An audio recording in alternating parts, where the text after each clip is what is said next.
এক সময় পেঁয়াজ কাটার বয়ে কখনো নিজে হাতে ডিম ভেজে খাইতাম না। হাত কালো হয়ে যাবে বলে কখনো আলু কাটতাম না। সবজি কাটার বয়ে মা যখন রান্নাঘরে ঢুকতো তখন মায়ের আশেপাশে থাকতাম না, রান্নাঘরে ঢুকতাম না। যদি হাত পুড়ে যায় আর পোড়া হাতের দাগ নিয়ে বাজে দেখা যাবে, এ ব্যাপারটা খুব গুরুত্ব দিতাম। খাবার শেষে প্লেটটা টেবিলে রেখে উঠে যেতাম, তবুও মায়ের কোনো অভিযোগ ছিল না।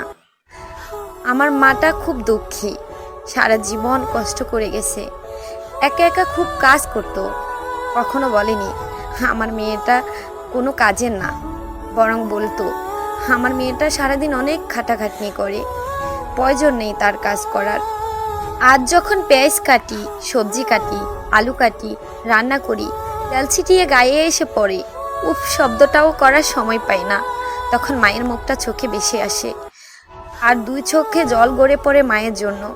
তখন খুব ইচ্ছে করে বলতে, আবার যদি মায়ের কাছে ফিরে যেতে পারতাম, তাকে কখনো কোনো কাজে করতে দিতাম না।